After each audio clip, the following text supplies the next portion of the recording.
Sir, so anong latest sa sa what happened with BDO? What do we now know? What do we still do not know?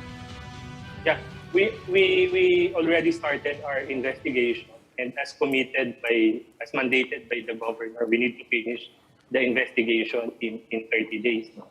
So, and as you know, kasi this requires forensic investigation. So it will really take a while before we get to the bottom of the issue. But definitely there are quick wins na, and some of them are happening na. The first one is, of course, to stop the bleeding. BDO was able to identify yung affected web service, so nag-stop na yung bleeding. Of course, second is the restitution of the clients who have, unduly affected clients.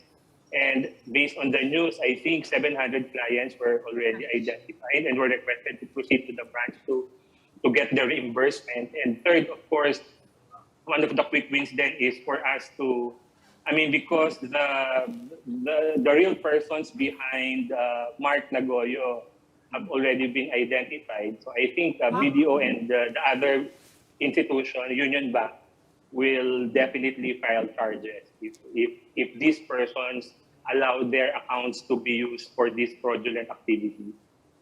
Okay. Can you clarify that? Na-identify na kung yung tunay na Mark Nagoyo? Is that correct? Yeah, the people behind, the bank accounts, the owners of the accounts where these funds were funneled have already been identified. Okay. So Can you give linawin us lang. more details? Kung ano sila, are they bank employees or are they individual account holders, person, group, or ano yun siya? So far, based on what we saw, individual account holders, but we have yet to. I think they are not bank employees, and they just opened their accounts recently. Some of them opened last October. Okay, but you keep saying they. It's always in the plural, so it is more than one person and it is more than one account. Yeah, there are more than one accounts and more than one account owners. There are, I think, two or more. Okay. Two or more. In the meantime po, let's say, again, do sa modus po. Yesterday, we're proceeding from a lot of people concluding very early on na this was not a phishing case. And therefore, it is not the victims who are to blame. And they were therefore saying it's really about the systems of the bank. Tama pa rin po ba yun? And what do we know more now in terms of what exactly was targeted in which way with the systems? Yeah. Alam mo, Robbie, as early as I think early this last week, we have already been monitoring sa social media about the rising number of complaints. And definitely, based on our monitoring, these people did not provide their credentials. They did not receive OTP. They did not click on let's say, phishing emails. So, yung mga links sa phishing emails. So, and as admitted by BDO,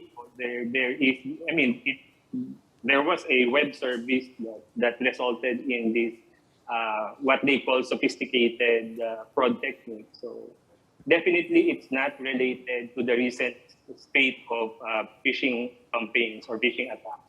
Sir, minalas lang ba ang BDO dito in the sense na sila ang na-target? I guess the other side to that question is, how does their infrastructure and systems compare with the online banking systems of other banks in general? Actually, sa totoo lang, our banks have been investing billions of pesos maybe to fortify their security defenses. Actually, it's a good and bad. I think it's the disadvantage of being the number one, having the largest customer base. So hindi mo maiiwasan talaga that you will be targeted really, not only by organized criminals but even state actors. So it's not as if any of the banks involved were not compliant with any of the protocols and standards set by the BSP. That we will have to, again, it's very premature to say it right now. But then if we later find out that there are, let's say, non-compliance with our expectations when it comes to managing cybersecurity or money laundering fees, then we can always resort to imposing sanctions or penalties.